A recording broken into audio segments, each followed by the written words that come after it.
جو مال انسان کماتا ہے نا، محنت سے جو انسان مال کماتا ہے، تو چلو دولت سے پیار نہیں کرنا چاہیے، پر بندے کو اپنے پیسوں سے دلچسپی ہوتی ہے، اور یہ بات پکی ہے کہ پیسہ بھی بندہ اسی جگہ خرچ کرتا ہے جس چیز سے بندہ پیار کرتا ہے۔ توجہ ہے نا میری بات پر؟ پیسہ بھی بندہ، اسے آپ کہنا جبرن خرچ کرے، تو پیسے بھی وہ جبرن خرچ کر سکتا، یعنی پیار آئے نا بچے پہ تو بالکل کوئی ضرورت نہیں، کپڑے بھی پورے ہیں اور اس کی ساری ضروریات پوری ہیں، تو پیار آیا تو بندہ کھلونا خرید کے لے جاتا ہے۔ پیار والی جگہ پیسہ خرچ ہوتا ہے، پیار نہ ہو تو پیسہ بھی خرچ۔ حضرت صدیق ایک پر بڑے مالدار تھے، تاجر آدمی تھے، تاجر گھاٹے کا سودا نہیں کرتے، لیکن اپنا سارا مال نبی کریم کی رضا کے لیے خرچ کیا۔ چلتے چلتے حضور نے فرمایا کہ کبھی بلال آزاد ہو جائے نا تو بیچارہ بڑی تکلیف میں۔ حضرت ابوبکر صدیق فرماتے ہیں 100 اوقیہ سونا میں جیب میں ڈال کے لے گیا۔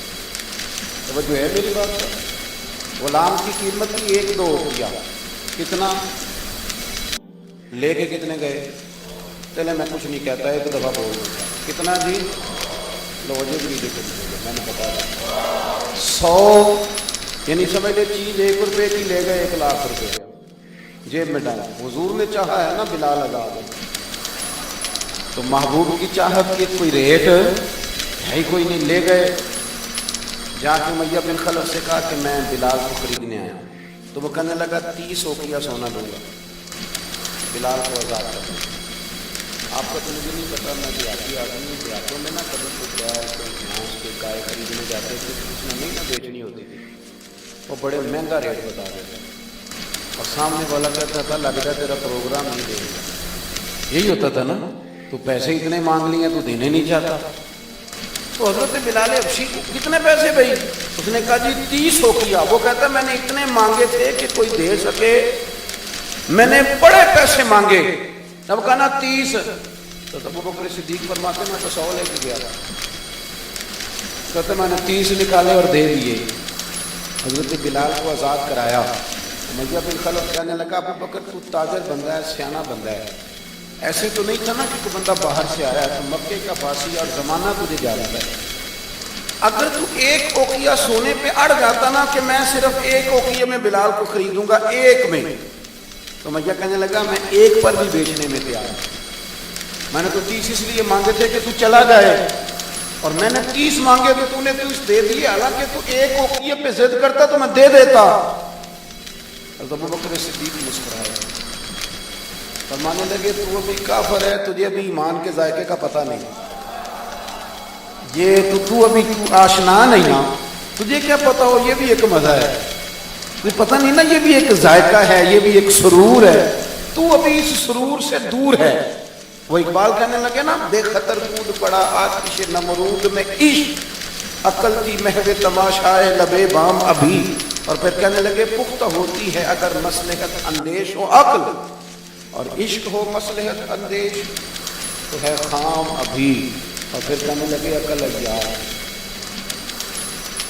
عیار کا سادہ ترجمہ مقرار ہوتا ہے، عقل عیار ہے، 100 بھیس بنا لیتی ہے، لیکن عقل کو عیار کہا، عقل عیار ہے 100 بھیس بنا لیتی ہے، عشق بیچارہ، پہلی بات یہ دیکھیں کتنی تگڑی کر رہا ہے، وہ عیار ہے اور یہ بیچارہ، عقل عیار ہے 100 بھیس بنا لیتی ہے، عشق بیچارہ، نہ ملا ہے نہ زاہد نہ حکیم، بیچارہ جو ہوا ہے بیچارہ تو لہذا کچھ بھی نہیں۔